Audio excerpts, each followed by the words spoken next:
بھائی red zone کائنات میں میں نے کہا ایک ہی ہے. یہاں رب نے فرمایا میرے حبیب سے آگے نہیں بڑھنا, میرے نبی کی آواز سے اونچی آواز نہیں کرنی, میرے نبی سو رہے ہوں تو باہر سے آواز نہیں دینی, میرے نبی کے گھر کھانا پک رہا ہو گھر کی طرف بھی نہیں دیکھنا, اور کھا کر پھر میرے نبی کے گھر بیٹھنے کی بھی اجازت نہیں ہے, میرے نبی کی مجلس لگی ہو کسی کو کھسکنے کی بھی اجازت نہیں ہے. میں نے کہا یہ ہے ریڈ زون کائنات کے اندر. تم نے کون سا ریڈ زون بنایا ہوا؟ یہ میرے بارے میں جو ہے نا بات کہ جی بڑی سخت باتیں کرتا ہے, میں یہی باتیں کرتا ہوں, اس کے علاوہ میری کوئی بات ہی نہیں ہوتی. اب یہ بھی سخت ہے, جس آدمی کو یہ بھی عزم نہ ہو تو پھر وہ اپنے ایمان کا علاج کرائے. اور میں نے تو کچھ بھی بات نہیں کی آپ کے سامنے, میں نے تو ابھی کچھ بھی نہیں کہا.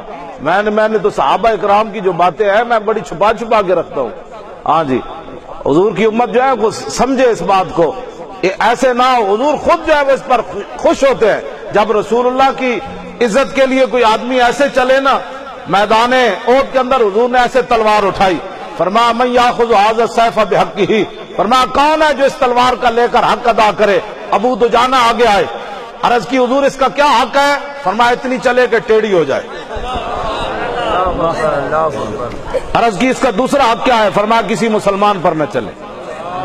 یہ ہے جی دہشت گردی, جو کسی مسلمان پر تلوار چلاتا ہے, بم دھماکے کرتا ہے. اب یہ دہشت گردی نہیں ہے جو اگلی بات میں کرنے لگا ہوں. عرض کی اس کا اور کیا حق ہے؟ فرمایا تیسرا حق اس کا یہ ہے کہ جس کے ہاتھ میں وہ میدان سے بھاگے نہیں. تو ابو دجانہ کہنے لگے حضور یہ تلوار مجھے دے دیں. جب ابو دجانہ کو حضور نے تلوار دی نا تو وہ چلے کیسے. میں ٹھیک ہوتا نا تو میں یہاں سے چل کر آپ کو یہاں تک بتاتا. ہاں جی, ابو دجانہ نے جب تلوار لی نا تو پھر ایسے چلے.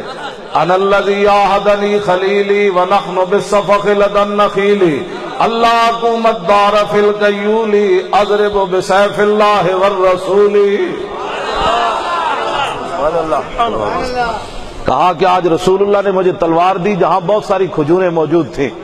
آج میں نے وعدہ کیا ہے پچھلی صفوں میں کبھی بھی نہیں کھڑے ہونا, اگلی صفوں کے اندر میں نے کھڑے ہونا ہے سدا. اور اللہ رسول کی تلوار سے اللہ رسول کے دشمنوں کو اضربو ضرب یضرب ضربا فهو ضارب. اب اس کا معنی تسبیح تو چلانا ہم نہیں کر سکتے نا. ہاں جی, یہ ضرب یضرب کا معنی ہی مارنا ہے. تو اب مولوی خادم کیسے ایسا اسلام بیان کرے کہ اضرب کا معنی ہو سب ہو, تو نہیں ہو سکتا. کیوں جی حضرت جی آپ شیخ الحدیث ہیں, یہ کیسے بات. ہاں جی, اسلام امن کا درس دیتا ہے. میں نے کہا اسلام غیرت کا درس دیتا ہے. جی, اسلام غیرت کا درس دیتا ہے. اگلی میں ایک بات یہاں سنانے لگا ہوں. اسلام یہ ہے جو میں بیان کر رہا ہوں, یوں کرنا اسلام نہیں ہے. خود بندہ کمزور ہو تو یوں کرے. تو اپنی کمزوری اسلام پر کیوں ڈالنا چاہتا ہے؟ تیرے بازوؤں میں قوت نہیں ہے تو خالد بن ولید کی تلوار کی نفی کیوں کرتا ہے؟ تو محمد عربی کی تلوار کی نفی کیوں کرتا ہے؟ تو حضرت قعقاع کی شجاعت کی نفی کیوں کرتا ہے؟ تو حضرت اکرمہ بن ابی جہل جنہوں نے موت پر بیعت کی اور جناب ان کی تلوار کی تو نفی کیوں کرتا ہے؟ تو محمد بن قاسم کی تلوار کی نفی کیوں کرتا ہے؟ تو طارق بن زیاد کی تلوار کی نفی کیوں کرتا ہے؟ تو صلاح الدین ایوبی کی تلوار کی نفی کیوں کرتا ہے؟ تو محمود غزنوی کی تلوار کی نفی کیوں کرتا ہے؟ تو شہاب الدین محمد غوری کی تلوار کی نفی کیوں کرتا ہے؟ تو قطب الدین ایبک کی تلوار کی نفی کیوں کرتا ہے؟ تو التمش کی تلوار کی نفی کیوں کرتا ہے؟ تو علاء الدین خلجی کی تلوار کی نفی کیوں کرتا ہے؟ تو کہا میرا بازو کمزور ہے جو محمد عربی کی تلوار نہیں اٹھا سکتا. بس بات ختم ہے.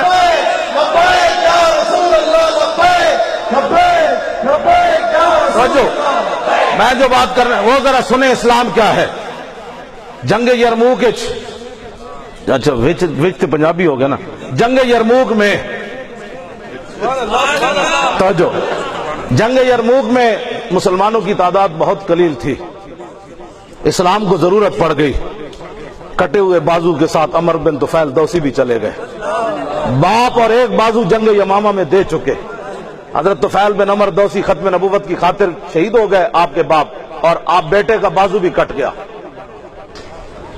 پھر یہ نہیں کہا کہ میں تو اسلام کو ایک باپ بھی دے چکا ہوں, بازو اب میری کیا ضرورت رہی, میں تو گھر بیٹھوں. کٹے ہوئے بازو کے ساتھ جنگ یرموک میں چلے گئے. اسلام کو ضرورت پڑ گئی.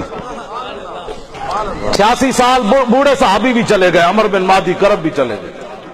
نابینا صحابی عبداللہ ابن ام مکتوم بھی چلے گئے. 10 مبشرہ بھی چلے گئے. 100 بدری صحابی بھی چلے گئے.